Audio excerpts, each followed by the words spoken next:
God, my Lord, I now begin. Oh, help me and don't leave my sin. For I repentant thou shalt be. From evil I will turn to thee. Mean ever shall destroy my faith.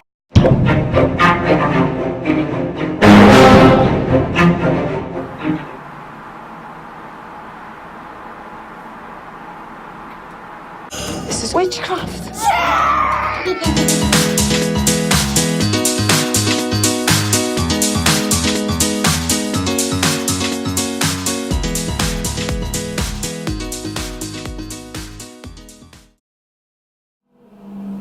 This is Brian with ScreenFiles.com and Review.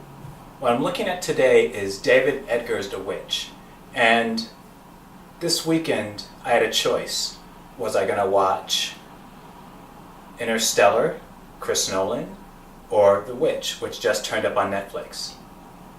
Well, let's just say I'm a huge horror fan, so The Witch is an interesting movie because it has almost the sensibilities of a documentary, in a sense that it revolves around this family who are part of this, I want to say, history isn't, at least history in terms of the settlement of this country was never my strong suit. So these people were probably settlers not too long after the Mayflower, frankly. And so they're settled in this country, and for religious reasons they leave the community that they were in. And then, let's just say, shit gets really real. And it's interesting, as I said, because it feels almost like a documentary. It's clearly not a documentary, but it feels like one in the sense that the costumes feel very authentic.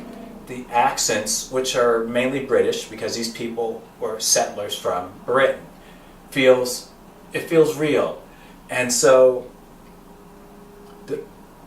and it's important to mention the movie is not focusing on any one individual.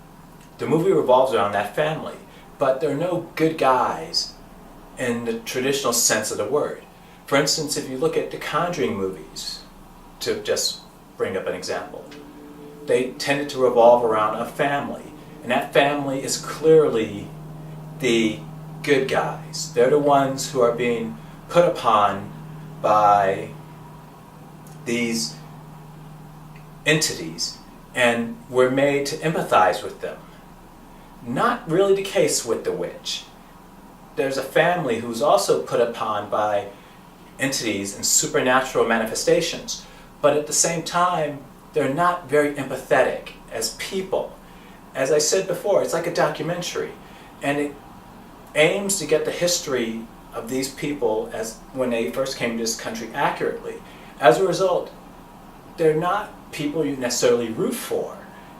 What's happening to them is not good, obviously. I mean, supernatural occurrences, I imagine, would suck.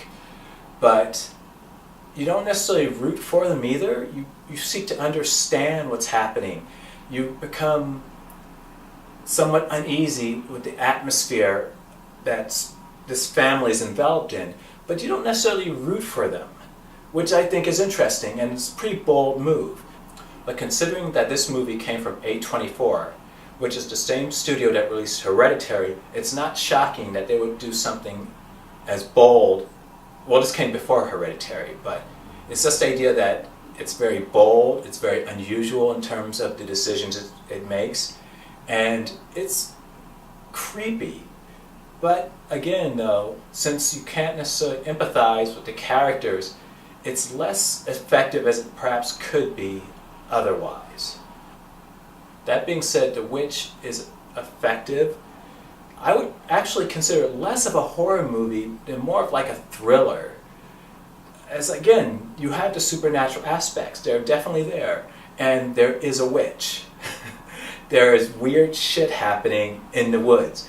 This is not a movie that works like some movies of the genre do. Are they imagining these things? Is it in their heads? No. This is actually happening in the world of the movie, of course, to these people. They're generally undergoing very supernatural, very sinister things.